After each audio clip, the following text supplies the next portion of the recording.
Do you think that you're in a toxic relationship? Go ahead and answer that question. And if so, consider the cost of that relationship. What impact is this having on your overall health and well-being? And we're not talking about just your mental health or your physical health. We're talking about the overall health of your mind, body, and soul. Even as you were walking a spiritual path, you still live in the real world. And this intersection of your spiritual path and walking through this reality every day is where you exist.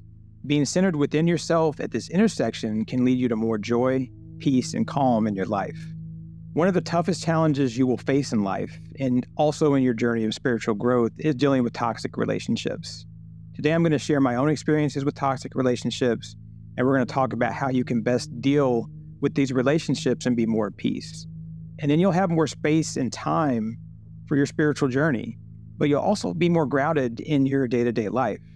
The first step in resolving a toxic relationship is knowing if you're in one. You got to know if you're in this toxic relationship before you can fix it.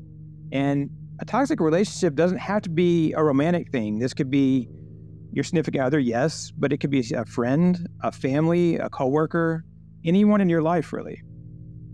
So what exactly is a toxic person or a toxic relationship? Toxic people are individuals whose behavior consistently drains your energy, it undermines your self-esteem and confidence, and it causes you emotional turmoil. You're going to be out of balance in life if you have these toxic people in your life. And I've been in long-term, deep friendships with people that were completely unfulfilling, where I've given so much of myself to them and received so little in return. And I couldn't and I wouldn't leave them behind. And there are times when I waited so long that the relationship almost consumed me whole. I almost lost myself in these relationships. And the best advice that I could give you today is that you should begin resolving a toxic relationship in your life right now. So think about suspect or questionable relationships in your life. What comes to mind? As I go through this next section and I ask you these questions, think about your answers, and you might even write them down so that you can better evaluate where you're at with somebody. See what your answers are and then decide that, yes, I am in a bad place. So consider the following questions and qualities in these relationships. If you're invested in them, are they also invested in you? We're talking about reciprocity, the balance of the universe, its flow and rhythm. There's give and take, right? So you have to see some give from them and take from them as you give and take as well. It has to be reciprocal. When you think about seeing them, do you dread or question seeing them? Do you feel drained or unhappy after spending time with this person? Do they fill you up? Do they feed your energy? Do they want to see you succeed in life? Be on the lookout for signs of envy or jealousy from them. Are you comfortable sharing your hopes and dreams with them? Would they genuinely support your hopes and dreams if you did share them with them? It's okay for trusted people in your life to offer constructive advice, point out potential obstacles, but there's a difference between that and someone who doesn't want to see you succeed. And do they keep confidence and protect your secrets? Is there a kindness and mutual respect between you? Is there consistent criticism or constant biting sarcasm? And what about controlling behaviors? Do you feel free to be yourself around them? Are you in control of what you do with them and around them? Do they always call the shots or mostly call the shots? And I understand that sometimes people are comfortable taking a back seat in a relationship and on making decisions. That's completely okay, as long as this is an aware and intentional decision on your part. And so if you are saying, I'm not really concerned about making a decision or just deciding where we're going or what we're going to do, that's okay, as long as it's something that you're giving, you're accepting, and it's something that you're aware of. Do they hold a grudge or harbor resentment against you? Do they bring up old baggage and hold it against you? Are they honest with you? When you think about whether they drain you or not, like we just talked about, think of this from an emotional perspective. Do they emotionally drain you? Do they financially drain you? Do they take your energy? Are you stressed or anxious around this person? Also, are you stressed or anxious about this person when they're not even around you? Do they pull you away from other people or things that you want to be around? Do they prevent you from self-care or self-love? Because you got to take care of yourself, everybody. That's so important. Take care of yourself. Love yourself.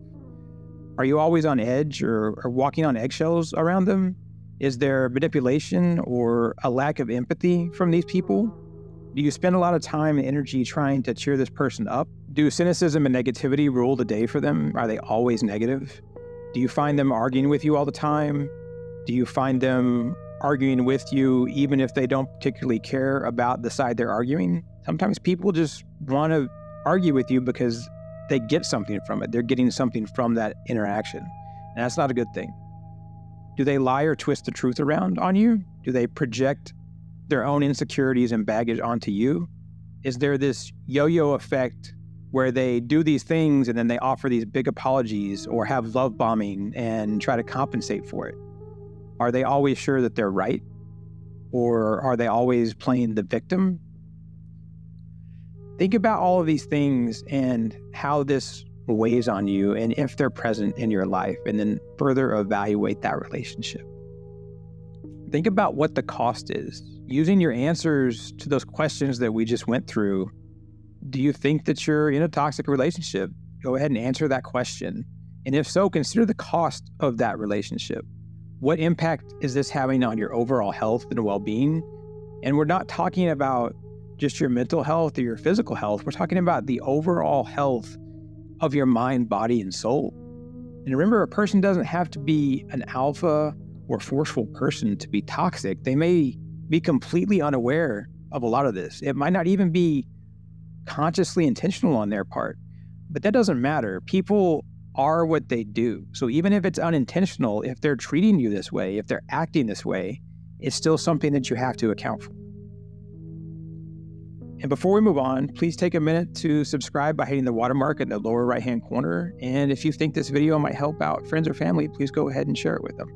You might be thinking, what if I'm a positive and kind person? And you might also be a really giving person and a forgiving person. And it's hard that being those things might prevent you from getting out of a bad situation. But you can still love someone and not need to be around them or have them in your life. You can forgive and let go, but it doesn't mean that you have to forget what happened or go back to it. That's your choice. You have the power to make the choice to not be around that. And so where do you go from here? Now that you recognize and accept the need for change, what's next? Spiritual growth and a healthier life require some hard decisions, some difficult decisions that have to be made. So just watching this video right now is a step in the right direction. Shakespeare said, "To thine own self be true." So be honest with yourself first and foremost. Before you do anything else, be honest with yourself. And then you can plan and handle things better. And acceptance of something is this truly major and powerful thing. So really embrace that. Here are some tips that you can use to cope with toxic people. The first is to stop reacting to the other person, because that just generally feeds toxic people. So don't feed the beast, don't feed the machine. Limit interaction and engagement with them. Reduce contact in these high-stress relationships. In unavoidable situations, like maybe you're at work and you can't stop being around them, engage only if it's necessary. And this can be really hard to do. And being less reactive takes discipline, it takes awareness. You got to be intentional about it. But then it gets easier to do the more that you do it. And set these boundaries without guilt. Don't feel bad about it. Establish these clear limits to protect your mental health, your emotional health, and process this guilt if you have it, especially if it's with family relationships, and still be firm against manipulation tactics. Avoid getting involved in drama and try to learn to recognize when the drama is coming and don't get pulled back in. And always be wary when you're dealing with toxic relationships of the crisis moment where they may try to manipulate you to get back into the relationship and draw you back into the fire. You have to really be open to avoiding that. When you're approaching them, communicate openly. Address these toxic behaviors directly if it's safe for you to do so, and it's feasible. You might even need to involve a mental health professional in some complex cases, and that's okay. Resist the urge to fix situations. Acknowledge the futility in attempting to solve their issues for them. It's hard for us to change someone if they don't want to change themselves. In fact, it's rare. It's very rare that you're going to change someone if they don't accept and want to change themselves. And you're only responsible for yourself. And so you need to think about letting go and having recognition that negative emotions are these projections from this toxic person in your life. Understand that you're not responsible for their feelings. And we have a great video on the complexities of letting go, and you can check it out by clicking the card here on your screen. Focus on self-control. Concentrate on your own thoughts and actions. While you're avoiding analyzing or overanalyzing the toxic behavior of this other person, you don't have any control over that, but you have complete control over how you respond to it. And you can leave if you need to. Recognize that ending the relationship may be your best option, but prioritize your safety and well-being as you go through this process of taking them outside of your life. Again, you need to know that it's okay to ask for help. We don't have to walk through this world alone. Seek support with your trusted friends, your partners, your family. Think about professional therapy, spiritual guidance, or coaching to get better perspective on the situation. It's sometimes easier to go through this process with someone who has experience or can just bounce ideas that you have on how to best deal with this difficult relationship in your life. And you might look up resources like books or podcasts that can help you along the way. So how do we leave a toxic relationship? You have to choose your method of departure or severing the relationship. You might directly communicate this to the person that you're going to end the relationship. You might just let it fade away gradually. You might just completely seek an immediate end to communication where you say, I have to get out of this right now. And maybe it's a safety concern. Maybe it's a mental health concern for you. And you might need professional help from a local nonprofit or a local government to help you get through this process if you don't feel safe or if you feel that you need support. Don't hesitate to reach out for resources that are out there that can help you through this process. If you are going to talk to someone, think about preparing for the conversation. You can practice delivering your message very clearly and concisely.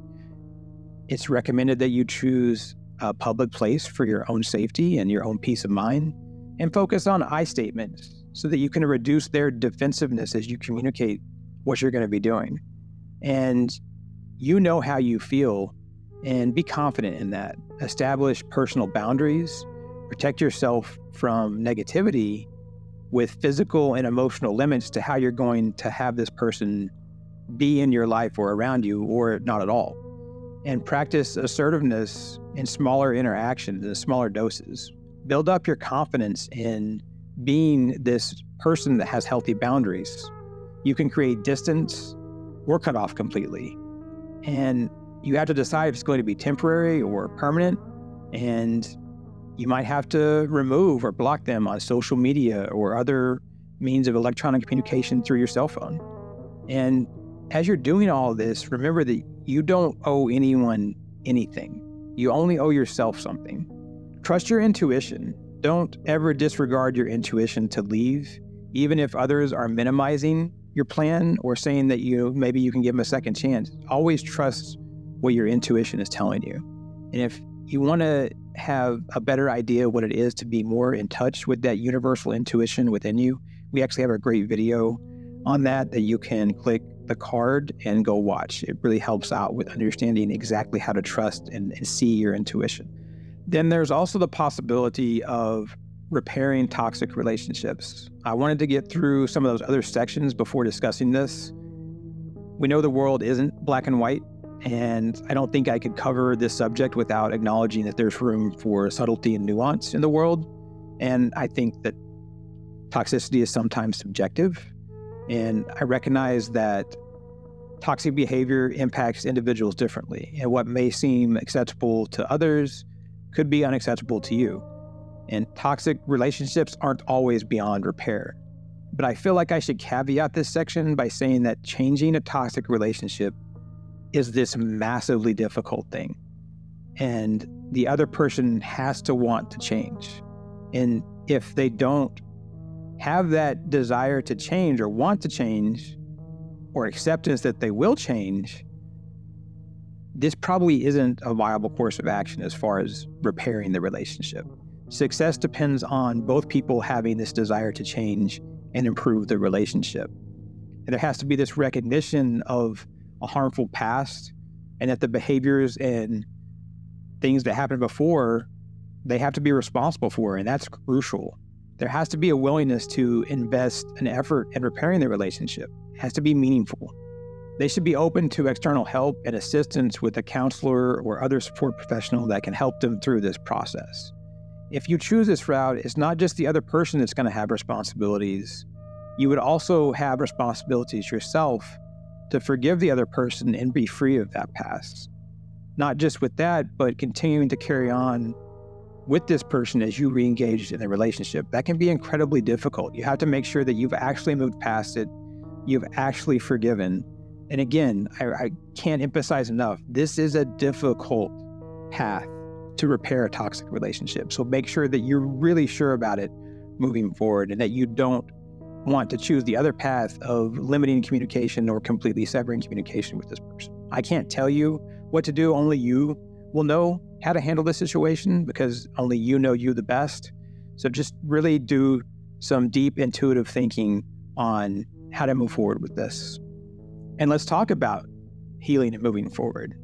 And I think you should embrace the idea of positive relationships. As you navigate the process of this personal and spiritual growth, look at how you may develop these relationship skills. How can you use this experience that you're kind of introspective about here to live better moving ahead? Why do you want to spend your time and energy on someone who doesn't reciprocate it? What is the cause of you being with someone like this versus someone who supports you and lifts you up? So go ahead and visualize this healthy relationship. Define your ideal relationship. Understand why you need it in your life, why you want it in your life. And have a relationship in your life that strives for mutual support and this reciprocity where it's give and take in this beautiful way. Surround yourself with loving and healthy people. And I think also, as you're doing this, love yourself, take care of yourself, and make sure that the relationship with yourself is the best relationship in your life. I don't think there's any better piece of advice that anyone could ever give you other than love yourself and have a great relationship with yourself. I know many of you have faced similar challenges that I talked about earlier, as far as having to navigate some toxic relationships with people and having them almost consume your life with them. And I would invite you to share your insights on these toxic relationships and how they've impacted you as we share this journey together here on this channel. So hit me up in the comments and let's talk about these relationships and what it means to us. I will absolutely get back to each of you. And I really wanted to acknowledge your interest in this subject and dealing with this idea of bettering toxic relationships or getting away from them. And your journey of personal and spiritual growth is this great and worthwhile path. For a peaceful and open-minded community where people can share their journeys and be themselves, visit keyshar.org. We help people through situations just like this. And you should go out and find people who are aligned with your values and beliefs and who will support you whatever path you're on and have that respect for you. Please like this video if you want us to keep making content just like this. And until next time, I wish you peace on your journey.